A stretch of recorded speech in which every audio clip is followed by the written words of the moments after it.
Hello everyone, future zone institute Kakrauli में आपका स्वागत है। मैं हूं मिस्टर जितेंद्र कुमार। आज आपके सामने लेकर के आया हूं इकोनॉमिक्स का एक शानदार कॉन्सेप्ट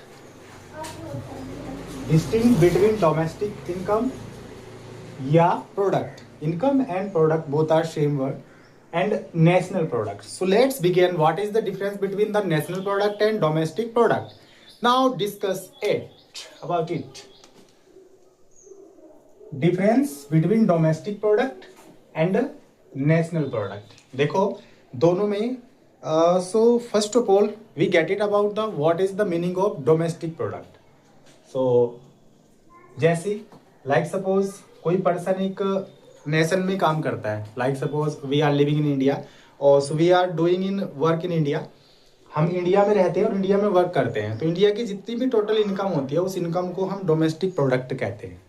ठीक है, ये होता है हमारा domestic product. Product means income होती है, मैंने अभी बताया इनकम और product both are same word. Okay guys, चलिए difference between domestic product and national product lies in the terms of net factor income from abroad. देखो ये विदेश से आने वाली इनकम पे डिपेंड करता है। विदेश से आने वाली जो इनकम है वो आपको किस तरह से जो है ऐड करनी होती है, कैसे आपको लेस करनी होती है। अगर हम ऐड कर दे तो वो इम्पैक्ट क्या डालती है डोमेस्टिक इनकम पे और इम्पैक्ट क्या डालती है एक नेशनल इनकम पे। सो आगे बढ़ते हैं दोस्तों, चलिए देखते हैं।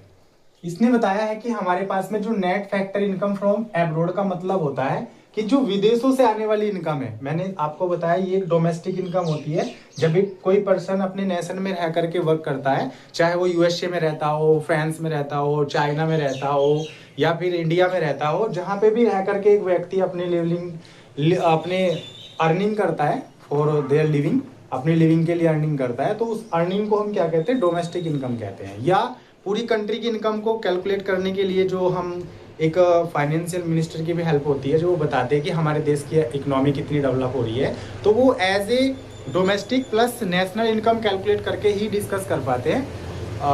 वरना कोई अदर सोर्सेज तो है ही नहीं, कैसे बताएंगे? आप उनको पता होगा तो बता पाएंगे। तो दोस्तों अगर आप डोमेस्टिक इनकम का आपको पता होगा तभी तो बताएंगे आपकी जीडीपी ग्रोथ कर रही है, आपकी कंट्री कितनी डेवलप हो रही है या नहीं हो रही है। जब आप इनकम को ही कैलकुलेट नहीं कर पाओगे तो कैसे बता पाओगे कि इनकम हो रही है नहीं हो रही है? ठीक है ना, तो इसको कैलकुलेट करना पड़ता है। अगर हम इन बाउंड्री लाइन की जो इनसाइड में इनकम हो रही है उसको हम डोमेस्टिक प्रोडक्ट या फिर इनकम कहते हैं। और प्लस कोई व्यक्ति अगर बाहर यूएसए जैसे यूएसए कंट्री है या फिर ऑस्ट्रेलिया है, स्विट्जरलैंड है, ऐसी कंट्री में वर्क करने के लिए जा रहे हैं और प्लस वहां से भी इनकम आ रही है और वो इनकम हमारी कंट्री के लिए हो रही है और उसको अगर हम ऐड कर देते हैं तो वो इनकम हमारी नेशनल इनकम बन जाती है। बट अगर हम यहाँ पे एक नेशन की इनकम को अगर देखें तो वो डोमेस्टिक इनकम होती है। देखिए जैसे मैंने यहाँ पे बताया कि while calculating national product we add NFIA।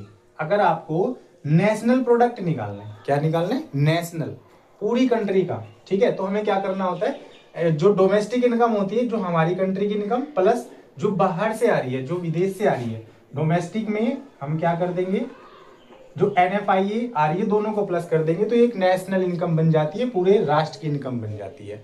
ठीक है ना। व्हाइल कैलकुलेटिंग डोमेस्टिक प्रोडक्ट, जब हमें केवल ये बताना होता है कि जो हमारी यहाँ की इनकम है ओनली डोमेस्टिक इनकम है, तो उसमें क्या करना होता है कि we subtract NFIA from national product. From का मतलब होता है कि जो हमारी हमने टोटल किया है ना यहाँ पे, उसमें से अगर NFIA को लेस कर दिया जाए तो लेस करने के बाद जो इनकम बचती है उस इनकम को हम कौन सी इनकम कहते हैं? डोमेस्टिक प्रोडक्ट कहते हैं। और अगर दोनों को ऐड कर दिया जाता है तो ऐड करने के बाद जो इनकम बनती है यानी NFIA प्लस डोमेस्टिक, उस इनकम को हम क्या कहते हैं? नेशनल इनकम कहते हैं दोस्तों। Okay, got it, very good. आगे चलिए, मैंने इसके कुछ एग्जाम्पल भी लिए हैं। देखिए एग्जाम्पल में इसके कुछ फॉर्मूलाज हैं। अगर हम सिंपल लैंग्वेज में इसको पढ़ें, स्टडी करें तो बहुत इजीली आपको लर्न भी हो जाएगा, कोई इफेक्ट नहीं होगा दोस्तों। और हमेशा आपको याद भी रहेगा, ये आपके एग्जामिनेशन पैटर्न के लिए, एग्जामिनेशन प्रिपरेशन के लिए बहुत हेल्पफुल है गाइज। इकोनॉमिक्स में चैप्टर नंबर 4 है जो मैक्रो इकोनॉमिक्स से कंटेन किया गया है। चैप्टर नंबर 4 वो पूरा नेशनल इनकम ही होता है और ये चैप्टर से 12 मार्क्स का जो है CBSE आपसे पूछती है दोस्तों। तो इसलिए ये छोटे छोटे कॉन्सेप्ट को अगर हम प्रिपेयर करके चलेंगे तो एक दिन हमारा पूरा चैप्टर बहुत इजीली और फंटेबुलस तरीके से प्रिपेयर हो जाएगा। ओके, तो यहाँ बोला गया है कि नेशनल इनकम हम कैसे फाइंड आउट करें। तो अभी मैंने यहाँ पे वैसे तो डिस्कस कर दिया ऑलरेडी, बट एक बार फिर देख लेते हैं। फॉर एग्जांपल कि डोमेस्टिक प्रोडक्ट प्लस एनएफआई अगर दोनों को ऐड कर दिया जाता है तो is equal to national product होता है। ऐसे ही लाइक सपोज आपको डोमेस्टिक प्रोडक्ट फाइंड आउट करना है तो आपको क्या करना होगा, नेशनल प्रोडक्ट में माइनस कर देना होगा NFIA, net factor income from abroad. जो विदेशों से इनकम आती है, बाहर कंट्री से, अदर कंट्री से इनकम आती है, उसको क्या कर देते हैं, उसको लेस कर देते हैं। तो जो बचता है अपनी इनकम बन जाती है। Okay guys, I hope see you get it about best veg.